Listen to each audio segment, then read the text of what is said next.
Вторник, 19 декември, кратки вести во 12 часот.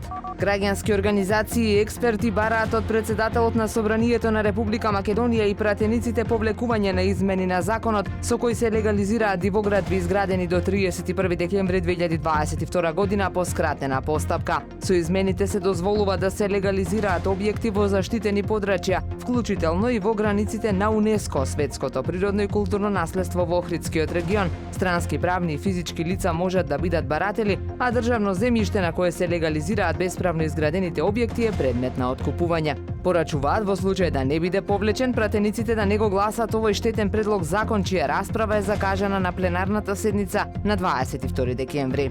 Директорот на МНАФ Фахрудин Хамиди категорично ги отфрли обвинувањата на синдикатот дека се распишани огласи за партиски вработувања. Спорниот оглас за позицијата човечки ресурси тврди дека бил објавен погрешка. Другиот оглас пак, каде се предвидуваат 10 вработувања, вели дека е според регулативите и финансискиот план за оваа година. Сепак од синдикатот на МНАФ не се откажуваат од барањето и тој да биде поништен или објавен со променети критериуми. Воспротивно, остануваат на намерата да одржат предупредувачки штрајк на 25 декември, без авиосообраќај од 10 до 17 часот, а ако и тоа не помогне, и затворање на небото за новогодишните празници. Многу занаети што порано екзистираа во Охридската чаршија веќе ги нема. Од тие стари занаети останавме само ние берберите. Има неколку кондураџи и саатчи. Вели во интервју за Супер радио берберот Неат Алим Шогун, кој годинава одбележува 25 години успешна работа. Вели задоволен е од работата низ годините, но порано многу подобро се живеело од овој занает.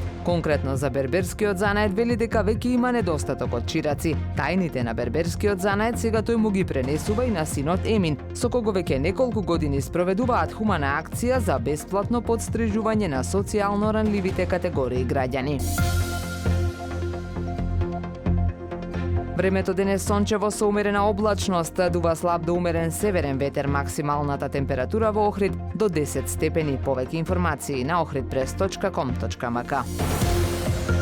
Уредник и водител на вестите Даниела Спасик. Технички реализатор Реджеп Селман.